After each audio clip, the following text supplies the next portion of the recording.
Hey everyone, welcome to Bourbon and Breaches, where we cover one of our favorite bourbons and the top five most interesting data breaches from the last week. I'm Steve. Still Mike? I am Shu. I'm Nikki. Okay, great. And for today, I'll turn it over to Shu to talk about the bourbon. All right. So we are doing this is a bourbon I'm in the Seattle area and I've heard about this bourbon. I have it on good authority that this is a great bourbon. I have had and these are not just like average scrubs to say this is a very good bourbon. This is people that I know and trust say this is a great bourbon. It is from Woodenville Whiskey Company. And this is their standard flagship bourbon product. Um, I have opinions on local things. I feel that a lot of times people say, oh, yeah, it's local, therefore it's great. I can attest to you that is not true. Well, I think a lot of places just use the local marketing pitch to sell stuff. But we'll see about this because I've heard very good things about this. Is this your first time tasting it, Shu? This is my very first time. I've wanted to try this bourbon for a long time because of its reputation. So we'll get it live on camera. Live on camera. Before you do your tasting, can you tell us a little bit more about is it Woodville? Woodenville? Woodenville. Yeah. Let's go to their site here. I completely skipped all of that and wanted to jump straight into the tasting. So Woodenville Whiskey, they're in Woodenville, Washington, about a 15-minute drive away from me on the east side of the Seattle metro area. They've been around for about 11 years now. I drive by their distillery. The other thing is I drive by their distillery often because one of my favorite restaurants is near there. But again, I have never actually been in. So, more shame on me. But here, their story, let's see, started by two local boys. What's your favorite restaurant over there? It's a restaurant called Purple. Oh, yeah. We've been to Purple. But anyways, two local guys. They started this whiskey company. They did sell to Hennessy like a couple years ago, but as far as I understand, the product is still great. Locally sourced products, locally sourced grains and barley and rye and all that. This is their farm. What was impressive to me, and you always have to look out for this, here is their still, looks like their farm, and they make their own mash. 2.5 tons of corn, rye, malted barley. Yeah, so it looks like they make their own mash. Oh, mixed with purified Cascade Mountain water, which is definitely great because there's nothing better than Cascade Mountain water. Isn't that just what you're getting out of your tap? I mean, technically, yeah. So Seattle municipal water supply. Right. It's from the mountains over there, over that way. Has it won any awards? Funny you should ask, Steve. I know you care a lot about this. It is a double gold medal winner from the San Francisco World Spirits Competition. Another one. This is like our 5th double gold winner that we know about, and we've had 4 episodes. We should Google to see how many there are and just like go through the list. Have we had a single episode that hasn't been a double gold winner? Tell us about the whiskey. Let's see. If you're coming out this way, here's Seattle. You get on the east side. There's Bellevue, which is like the San Jose of Seattle. You just go up north 405 and right up here, Woodenville Whiskey Company. See, whiskey reviewer. Here's the mash, 72% corn. So we should expect a corny tasting bourbon. You should pay $40 a bottle. Yeah, right. Welcome to Washington's sales taxes pushed it Can't remember where I got this, but it was closer to 50. So, oh, it is. It's weird. It's definitely on the smoother side. It does a nice coating on the mouth. There is a little bit of again, a little bit of spiciness, not necessarily a kick. It's a very pleasant little burn there.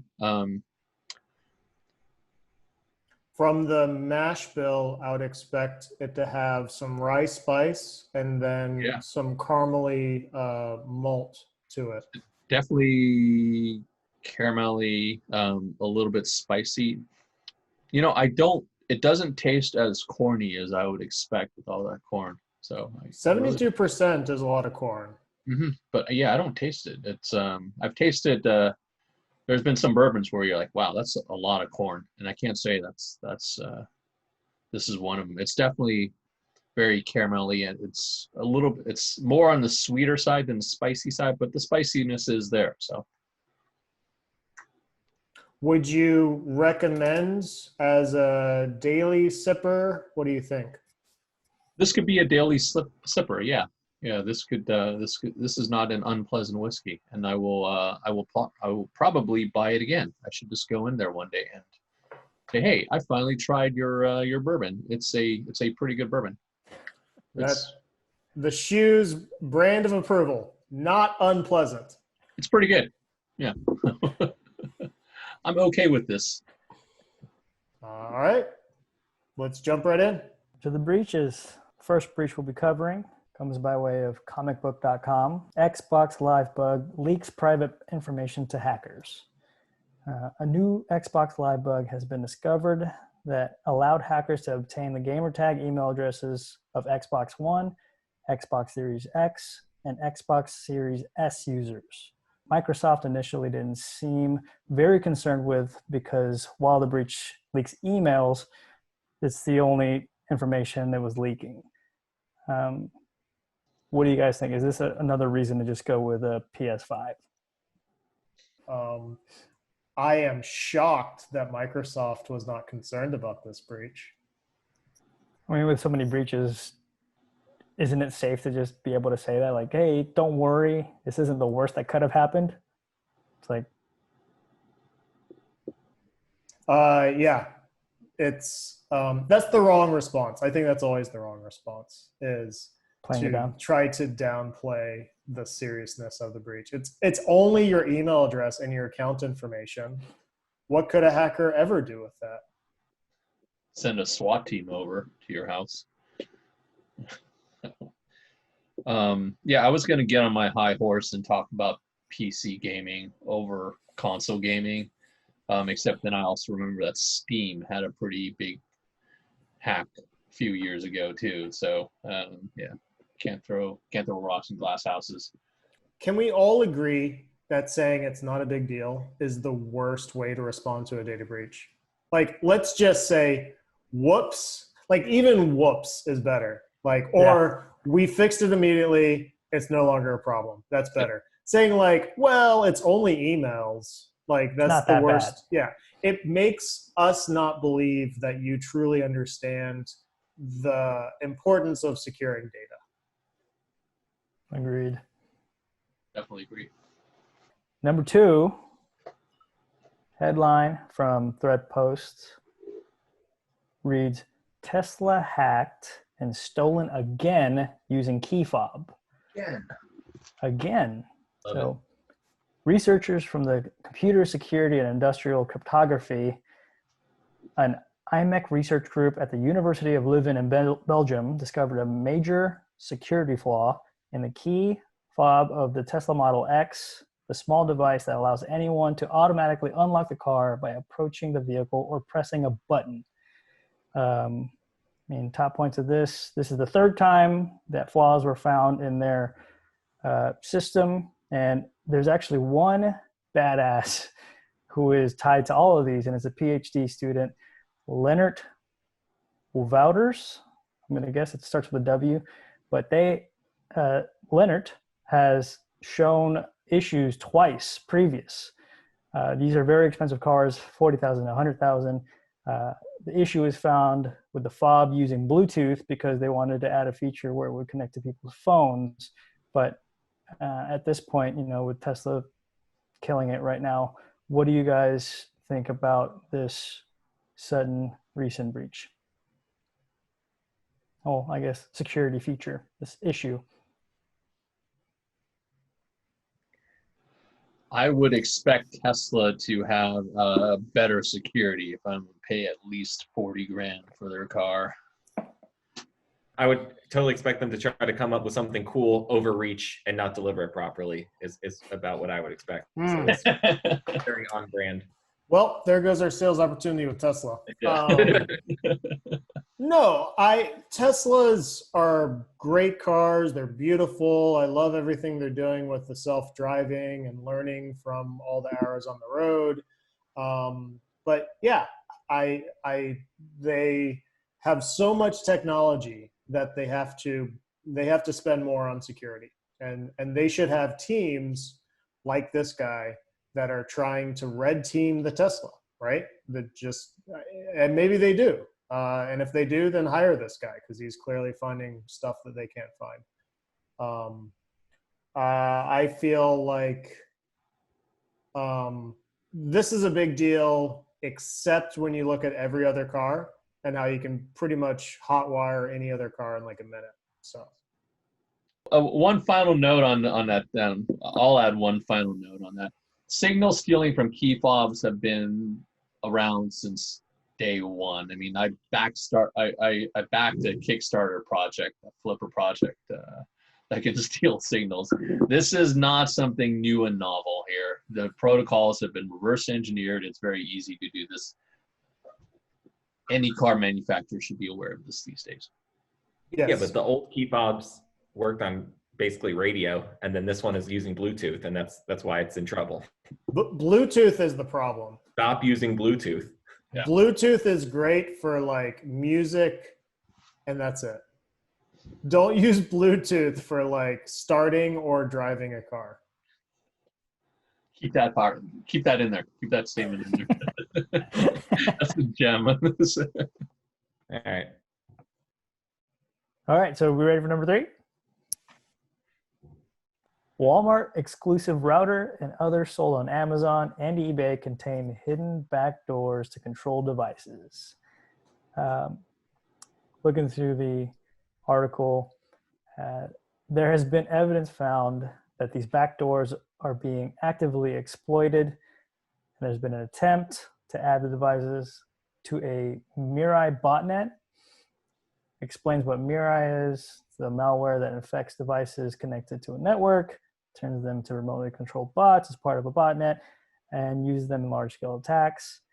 The most famous of these is the 2016 DYN DNS cyber attack, which brought down major websites like Reddit, Netflix, CNN, GitHub, Twitter, Airbnb, and more.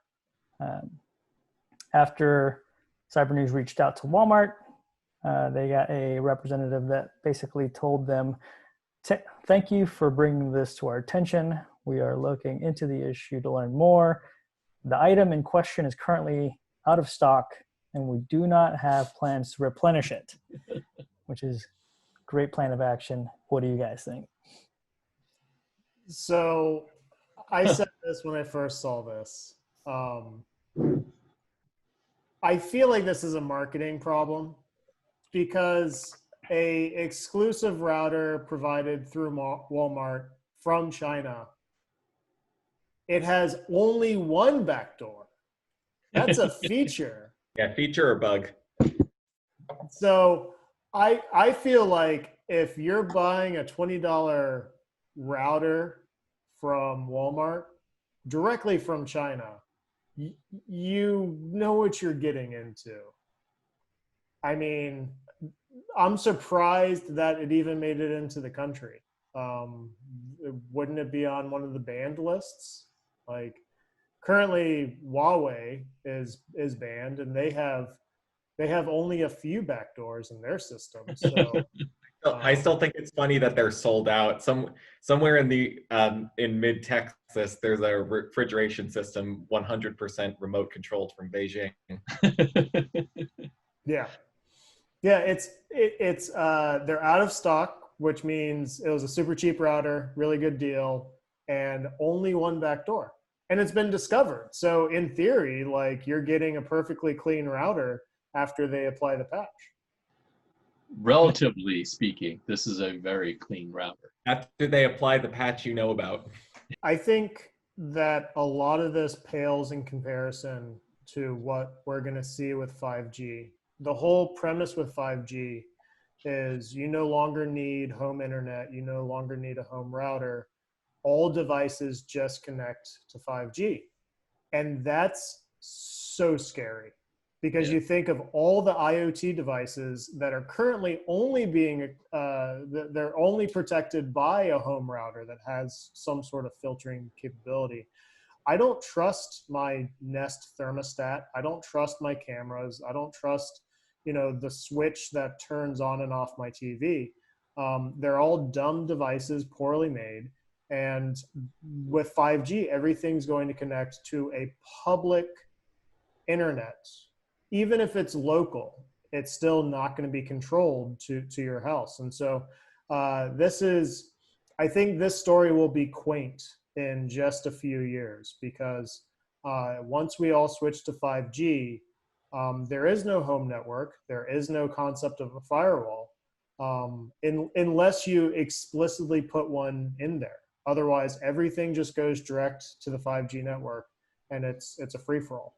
Let's go to the next story. Next story. Here we go. I'm going to share my screen and wipe the rest away.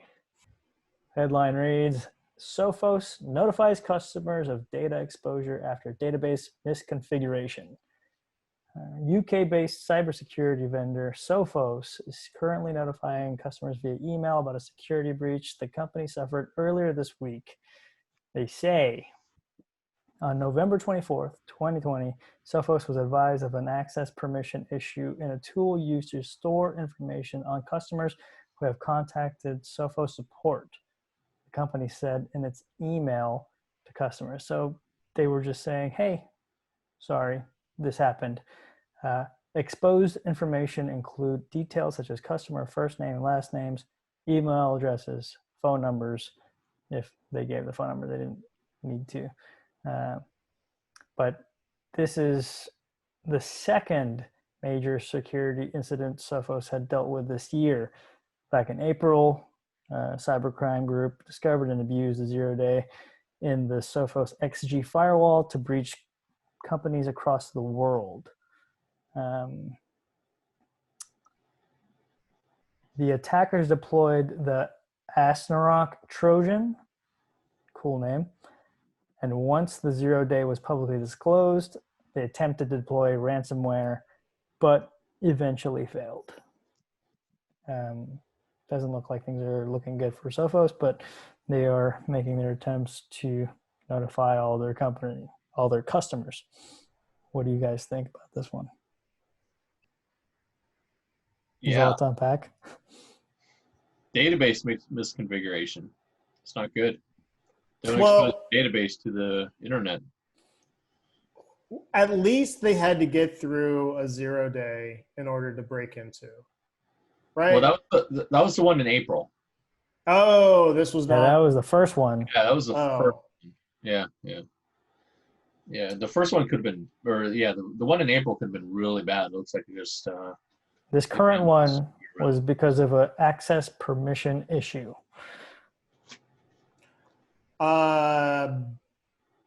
Boo. Not good. Boo, Sophos. Come on, guys. That's the new quote for this week. Boo. Come on, guys. Like, you're a security company selling security firewalls, I want to say. I'm not sure. I'm not sure specifically. What was the thing that security is vendor there? Yeah, they're a security vendor. Yeah. But they had a zero-day, right? So that was in their firewall, right? Mm-hmm. So That's not good. Like, if there's one thing that you should do as a security vendor is be secure. And granted, they're big and they're well known, so that's going to be hard. But you'd hope that there would be a lot of controls around customer service data. So like it's customer service data, which is, you know, name, address, phone number, email address. Thankfully not, you know, financials and other stuff. So it could have been worse. Could have been source code and lots of other worse things, but it's not great. It's really not great. I wonder if it was their own customer support or if this was really a third party issue. They outsourced it to someone. Yeah, it sounds like it was a support system tool that was compromised, and companies all the time use some sort of third-party tool, maybe in the cloud or on-prem. They don't really know how it works underneath the hood, and they just install it and off they go. And it looks like, and there's like dozens, if not hundreds, of these tools. So it looks like something got compromised in that layer, and the information was leaked from there. This just reinforces the importance of third-party risk and third-party management, because if you pick a third party, which we're guessing, but it seems reasonable that Sophos, a security company, is not also building an in-house support system. You know, they did something off the shelf, or they did Zendesk or Zoho or whatever. You just have to make sure that you pick a secure vendor and then you set them up properly. And I don't know if they picked an insecure vendor or if they just didn't set it up properly. I mean, if you pick Zendesk, I believe Zendesk has two-factor built in, and that very easily could have, you know, prevented this from happening. So, yeah, I think Sophos, sort of shame on you for not securing your customer data. But also, if I heard a hack at Sophos, this is probably the least concerning thing that could have happened. Ready for number 5? Darkside ransomware gang launches affiliate program. So Darkside is the latest ransomware gang that announced that it's launched an affiliate program as part of its bid to maximize revenue. Here's how such affiliate programs work. Ransomware operators provide crypto-locking malware code to third parties. Each affiliate receives a version of code with their unique ID embedded. For every victim that pays a ransom, the affiliate shares the take with the ransomware operator. What are your thoughts, your history? What do you guys have to share about this one?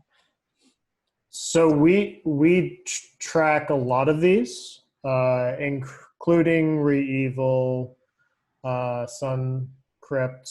I'm surprised to hear SunCrypt is out, down for the count.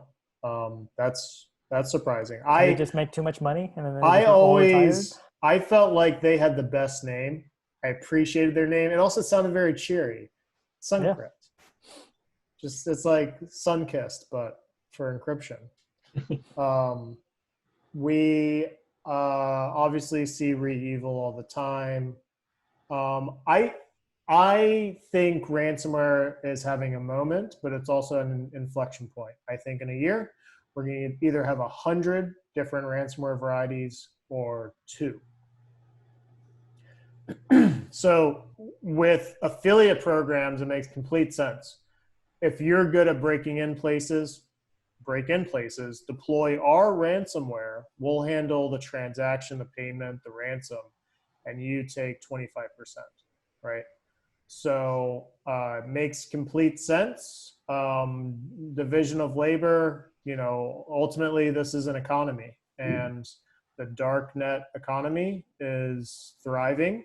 And with the amount of money going into the darknet, you've got specialization, you've got affiliate programs, you've got channel partners, you've got, you know, affiliate agreements, you have accounts payable. I mean, you're looking at the new dark businesses of the next 100 years. So Yeah, I would say that there's absolutely no downside to them for this, except the 25% that they're paying out. But in the grand scheme of things, that's nothing, because their reputation, I don't think they really care about that, because they're contracting out the risk, which is the biggest part of this. So if an affiliate gets caught, who cares?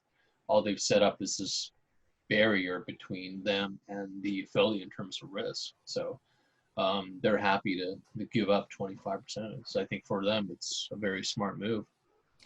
the question is, you can get ransomware as a service. So you, if you're good at hacking, could be an affiliate, or you could buy or subscribe to some ransomware that's being maintained by ransomware developers and deploy that, and then get the full payment, but you have to pay for the ransomware as a service. So it's, do you want an upfront cost with a higher risk, or do you want no upfront cost with a lower risk but a lower payout on success?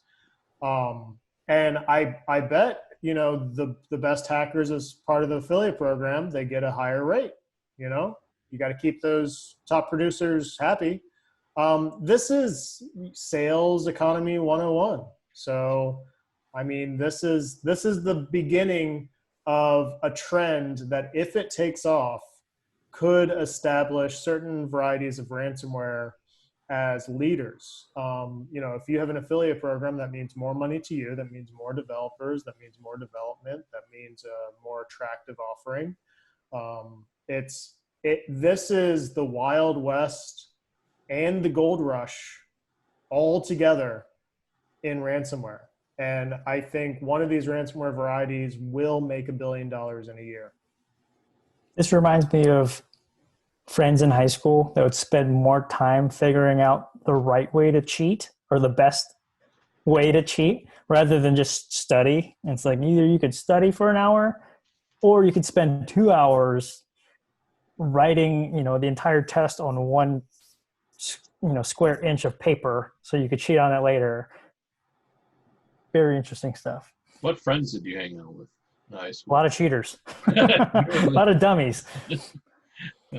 I don't think anyone should be surprised at this. It's crime always starts as this Wild West situation. They always get refined because there's too much money in this. You saw this with the mafia and prohibition, and now you're seeing with ransomware and crypto. And I think I think that what's most interesting is it's happening at such an accelerated rate, and we're able to watch it as it happens. No one saw the mafia as it became the mafia, right? They didn't publicly post their meetings, but hackers are publicly posting their meetings, right? They're saying, hey, we have an affiliate program. And then if that seems to work, then the other ones will have affiliate programs, and then they'll have competition on margins and all that. Like, they'll have job postings for ransomware developers. The dark economy is maturing at a rapid rate. I mean, I was impressed years ago that the dark economy had a rating system to get rid of bad actors and people that operate in bad faith. I was impressed the dark economy had a full escrow system in place to ensure safe transactions. Now we've got affiliate programs, we've got customer support. Can you imagine a hacker calling? Yeah, can you imagine a hacker calling customer support for their ransomware, being like, "Well, I just hacked in somewhere and the ransomware is not working. What's going wrong?" It's like, "Well, did you check the documentation? Did you turn it off and turn it back on?" Like, you check your spam filter. Yeah, like, these are real things now. Like, hackers have service level agreements for their ransomware, which is hilarious and terrifying at the same time. Let's just hope that they don't use the same ticketing system that Sophos used. What if a ransomware customer support portal got broken into? Oh, that's disaster. That would actually, because that would be the names and addresses of all the hackers. Right? Yeah. Yeah. Disaster. That would actually be bad. Yeah. I wonder if ReEvil uses Zendesk for customer support. Their free tier. Mm-hmm.